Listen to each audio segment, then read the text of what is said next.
వసు, నువ్వింత అందంగా పడుకుంటే ఎలా నిన్ను నిద్రలేపను?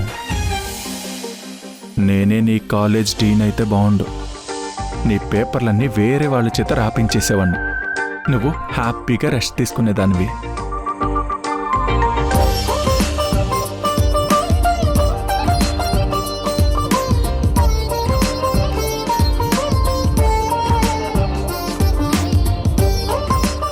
ఎంత అందంగా ఉంటావే నువ్వు. ఈ ధ్రువగడి పెళ్ళనివి కదా, ఆ మాత్రం ఉండాలే. ఇక మనకు పుట్టే పిల్లలు ఎలా ఉంటారో కదా. నీ ఎగ్జామ్స్ అయిపోతే వాళ్ళని భూమి మీదకి ప్రమోట్ చేస్తాను. ఉండండ్రా, మీ గురించే మాట్లాడుతున్నాను. అమ్మకి ఎగ్జామ్స్ అంతే కదా వసు.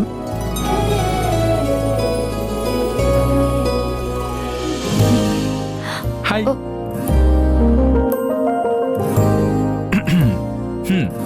సార్, మీరేంటి ఇక్కడ? నీకు టీ ఇద్దామని వచ్చాను. నువ్వు మంచి నిద్రలో ఉండేసరికి లేపాలనిపించలేదు, అందుకే మాట్లాడుతూ కూర్చున్నాను. మాట్లాడుతూ కూర్చున్నారా? ఎవరితో? మన పిల్లలతో. వాళ్ళు నన్ను అడుగుతున్నారు, డాడీ మేం తొందరగా ఇంటికి వచ్చేస్తాం, మీతో ఆడుకుంటామని. నేనే అమ్మకి ఎగ్జామ్స్ కదా, ఇన్ని రోజులు ఎలాగో ఓపిక పట్టారు, ఇంకొక 10 రోజులు ఓపిక పట్టండి అని చెప్పాను. అలిగారు, నేను తర్వాత కన్విన్స్ చేసుకుంటానులే. టీ తాగు, టీ తాగి చదువుకో. మీరు నా కోసం టీ తీసుకొచ్చారా? అవును, నీకింకా ఏం కావాలన్నా అడుగు. తీసుకో.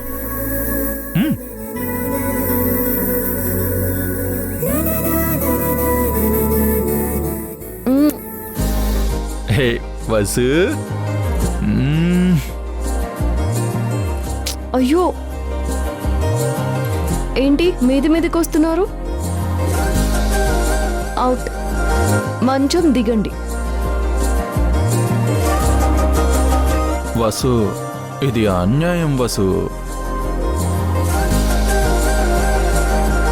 ఏంట్రా?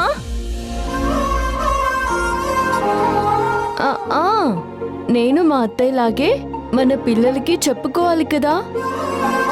మీ నాన్న నా ఎగ్జామ్ అంటే టీ పెట్టించారు, చదువుకోమన్నారు, అస్సలు డిస్టర్బ్ చేయట్లేదు అని వాళ్ళు కూడా నేను చెప్పుకోవాలి కదా. మీరు వెళ్ళండి, వెళ్ళండి. నాతోనే ఆడుకుంటావా? మన పిల్లలతోనే మాట్లాడుతున్నాను. ఏంటి ఆల్ ది బెస్ట్ చెప్తున్నారా? మీకన్నీ మీ తాతయ్య పోలికలే, అస్సలు నాన్న పోలికలే రాలేదు. పర్లేదు, మా అత్తయ్యకి కూడా కావాల్సింది బుల్లి ప్రతాపే. మీరు వెళితే నేను చదవడం మొదలు పెడతాను. వెళ్ళండి, వెళ్ళండి. వెళ్తున్నానులే.